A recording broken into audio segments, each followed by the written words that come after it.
Archipelago first of all, Mammy Chawate, because Mammy to Canada or now, no, yeah, cleaning now, or but Jumana or no Bruce at the end of the day. Ghana, this is my Ghana TV from so far, Adwenepahene, aka and Kratam King Kong, aka Foofole, aka Bear My Fan, any form, aka Mtuano, Mr. No Pressure, do my chair pressure by the Befa Busia, and then the other two Obaso and White Wash video, Eda Maye, men for time, MH video. The baby no creda, ever to me a Ghana ni, yen me a Freezy, or Ghana ni, said free Ghana, a bre, a bon of modern, a bedu a UK, a bon tenso. Yen and a buy no, said you, or no, it me a video, it dear man for my matamwa, or should I say, or more a cleaning. Why, bra yen me anosono, say cleaning job no, a be and an oye. Then yen me a Freezy, a Juma na ye, Anna said you would two a man for any. Now wo kwa wotim she coat na wo de akọ na akọ ro isi desere na didi obi atem wa bra na nim se daachi wo be change wo adwuma no enne ye nuen wo so ye boxer meboa na Freezy nti sabio Ghana fo ye nyina ye hwe wanim se nipa anka ne be kontokwa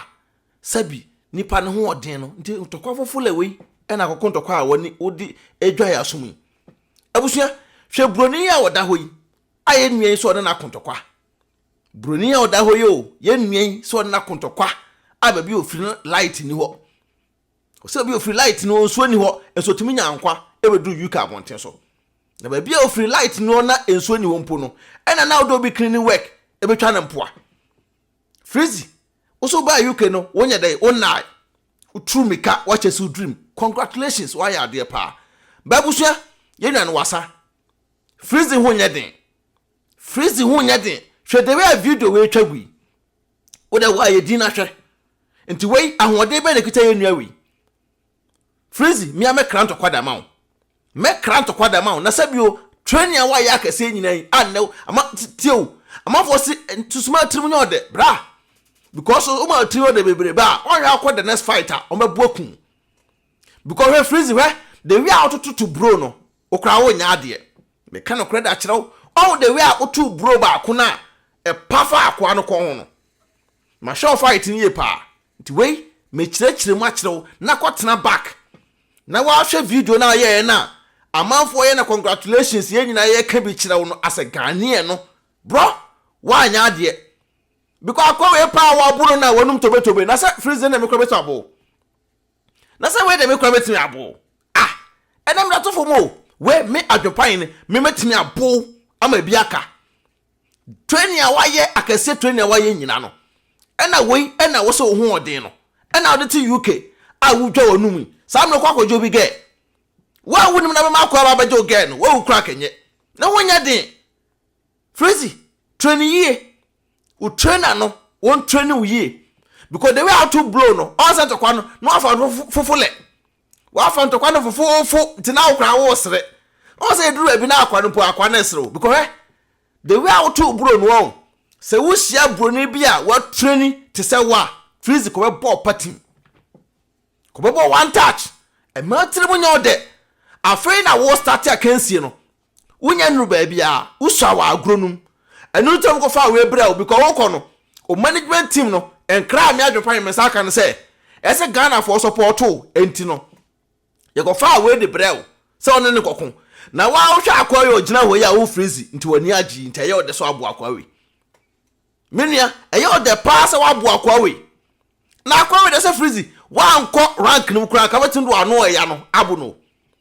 o ka de wa ano ya no ka betin do ano ya no abo no eso ko pa Archipelago achew Freezy kwana ko pa Archipelago achew atende dia ubedi de Archipelago etimi ka Archipelago say sabi wo wa nwu a ontimi ntukwan Satana wodi kan e UK tina wonim se wanya ba bia de agina ba na wonim se ne no obi betima da promote ene me kwhwe Archipelago mpo a congratulate you wa post tu eso ko pa na chaw ba me kire wo se abrante WhatsApp se wonya den na we ne wonum tobe Freezy me amekra to kwa da mawo me kra to kwa e da mawo e UK ho na se we dey tell we training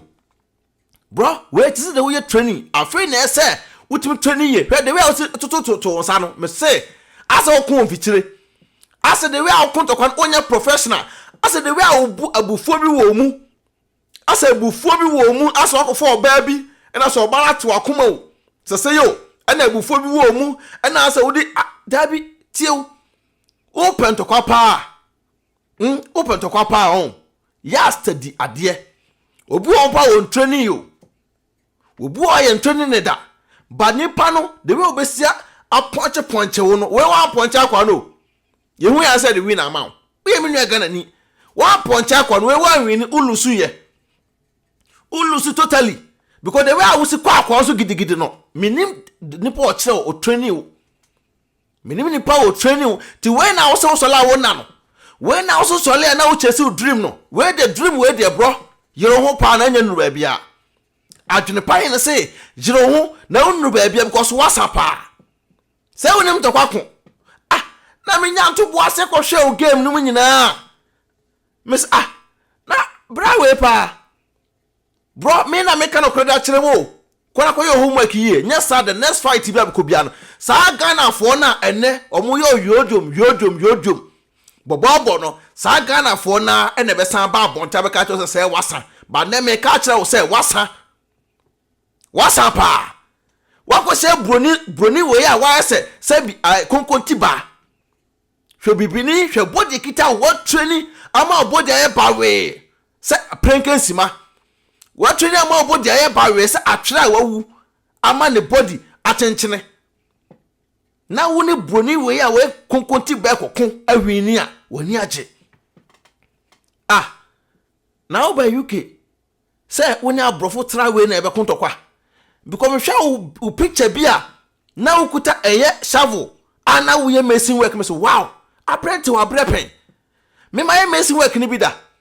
ti me hwa sa picture na kasam so no bre ya brepen ti the way abrante we abrene de ene esa abrante we otimi ya de papa na sento ko we ya babekun satan po na ugina won po na unyanya body sempo na ka beto abuburoni we yo Freezy satam na wugina ho na unyanya sa body we ai gina ho nei body wa training kama yi ene ye gina ho yi na satam po na okuta eye shovel na ka beto abuburoni no bro broni we de medonyame so obi aka cho ma tiri o de se wabo na nipa no dadaw nipa no mpo wasem ehwehwe animu because wanga sa wo dadwene ho a broni we no abo no dayem dada na wadi ka abo no e wa dayem dada because a broni we me bana na ma akwa betan abo broni we me bana na ma akwa mpo e betima abo no entine bro your homework here what mi amono bo pa de what mi amono am say sa akwa we no omode ne eye training nye class am to kwandem out because wo hwa akwa we ya on training body cramp ne body nyina aye soro ha say me am te hei wo hwa akwa ye ote wo ya broni ya ne be konto ko yanti wan ade eye ono ho an say eye hye ne nsakeke o ene rank ram ko gina mu no nti we na so abu nti we kra wo fele ka we to ko am ko say wo ye wina na say ka dream ka ko wura adem komu ka so ye wina na no say ka wo dream ka ko wura adem ni kwa say ka ba be brage na bebia na wo na nsuo ni ho Ghana fo bebia na tena nsuo ni wa ka na ka wo tiase bro bebia na wo tie no na nsuo ni ho onsa na moma sabio Ghana ye gu anim ase no enne wanya kwasi broni kro mu gina gu kro bebia wo ye wo to ye anim ase say bebia wo to ye ne de na nsuo ni ho because then what me abu sa broni konkonti ba we nti wo start o box na adwuma ni nyina broni we no watu abo no nti we na ye ode no ena abegu Ghana fo anim ase se bebia na Ghana fo bi so da metwunu ma menti ase nipa de gina puppet so nipa de gina ka kire Ghana fo gu anim ase se bebia onu fire nsuo ni ho nti bebia fire nsuo ni ho ka wa me no wapa etimi tena o ewo bebia na wotena nsuo ni light ni ho ba wotimi tena ase esua ade enya nsuo bi nom ye ekwa ba na mofa so munya nsuo nom ye ti we na wodi gu obi maame anim ase se obi maame eye clinic ewo Canada wa bra na ni ba mpo nipa no amete no we eye first time me tufo your homework ye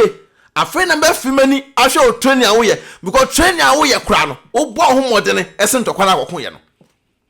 bro me support o pa me support 100% but ntokwa we pa de me sro men kasa fa ho biem ntokwa we ahoko no men kasa fa because wa anya de wasa Me catch you straightforward. Say what's up, to get training ni adine jina wana abono papa no bro. Ntokwa de ye ko on. The way we say to far akwa no ho no. Se ka akwa no nya o hase yam do nyame. Sam ne ka da hospital. Because no ase uhu ntokwa no, ase wato ntokwa no. To afa no fofofo. Nti na bros na atoto obi o ye professional bia nto sa bros na atoto no. Me ndem me ka no credit akiro. Opa afa. Opa memfa. Obi o ye professional bia nto sa bros na ojina rank ni ma na atoto to no. Ena kire se wasa. Ena kire se me adwenpan me bua okunfo wo ha. Se wa ye de wasa. Nti jiro ho ekon na wo kun no afempo na wo starte. Nti we na edem out the way mpena twe. We pilolo ntokwa wo bro. Tama wo ga na mpo na ntu kwan no. Ana wo ya akra keto na ka beto abo akwa we yo. Ka beto abo sa akwa we na wo de ma otirim nya wo de he ma bu no me do nya me se me enfro obi wo UK abonte so na nhyɛ wo in chambers obebo. Me enfro obi wo UK abonte so in chambers wo obebo tietiaw. Because the way I will see now to bros na mama hu say wasa. First and second third na far say na ha what the wa akọ na kọ hwe bia na wo sere no won say okpompo na ye wo sere bia na wo ankasa na wo sere won say na ye wo sere ti me ka jo say me mental ba me ka no credit akire say me gina ho bia me ka say bia na afiri na nsuo ni ho masa nsuo ni wa ka won te ase ko anya kwan anya visa me do UK light ni wa ko anya kwan amfro ka ankon kran kwa kwa ya visa ho nsema me do UK masa mutu kwan a munyai se mugu Ghana ni mu ase no wanza mutu kwan a mu krom kwa mo fa nkyere mu krom mpo mo fa nkyere fa krom kyere na feel proud and now to kwa UK passport krom mpo na ba bia wo na wo se nsuo na nsuo ni wo no na light ni wo no e ba passport mu ba bia wo na wu kyere wa ugu ho ani mu ase no ente na wo de nsuo ko bro and then I kasa asem no okoye boho ho watch your pipe eko watch your light eko ana jack ya mungu Ghana ni masisa o mungu Ghana ni masisa broni we ya okobu ni na wani age na se we wanye training kra bebu no sa broni we wanye training kra bebu no ti bro your homework here me see dey your homework here na busia me de ma no si mo hwe nsem pa brante we kafa ye ache palago eho ene we what social media so bi di atem oni atem ba kokko tie ensem a brante we e kan na wo wia ye nua no ye fa futu sembi e ma no se ba bia wadru no onyene ne ho ntokwam ano oya no ene ano odin no eye pa eye se wano be ya wano be den ba fa kontokwanum ba ma ntu sa nkwase aburo no biom nya sa adwenpan ne me frɛ return match amount return match akwa no bebo wo de benyo homework yi abusa me do no si wo so me ka tap send edamount tap edwuma de ku a mo so ya seno person send niska e fra mo no ne de ko Ghana kwa de tap app na me kan for amount first time I use app na promo code abehia e Adwenepahene no agumbunya discount kama me do besia nyame ado besen hye ye na Freezy congratulations to you bro me do but we wasa yero ho say unim to kwakon basa me ba yuka be hwehwe asum bia kwasem to ko we na kokon ya wani aje won no na where I came from no water no light what happened I don't care you don't care no who cares masa ko ye homework here peace out achi palago o ka sa adwene ho mate o ka sa adwene ho pa so nyensa ko so wajimi na me ka cho no wajimi onim nyensa ba akokura ojo wanye 30 years ente na abrabo no 40 years aka 10 years na no kwa na okono sorry na udi abruchire for atem na wa mai say papa de bone ni ayo ha na utimi ma bia ojo choko na ka wonu tume o ma me bros at the end of the month ni wi nko na wade she utimi fanya ade papa bia ofie adwuma de ma wa wonye na ne nam ne na bachire se kwa mudwan wonnam ho na moto bo amu sorry hi mo make videos na mo make sense hi ojo to say what your kind crash shame cry say some hate you be in ho beti obe hate hey on hate ya yeah me mu ya bluchiro ma bi da on say Canada watra 7 times what you say ya had ye near grow krom have lending dan ya 18 at the end of the month be any pay £500 what you say £500 na what the chance ultimate ya da ka near 2 now the bonte the baby boy 7 times Canada and what try okay say easy sir o ma me na misumano because time bia we any for mu dey so bet ma boa ne ba o 30 years o da so di o ma me abosu ma abo Jimmy John ya aboga funky to a ni agro okrum ha so ahun ni agro ojo ni agro okrum a John so hwe unya okay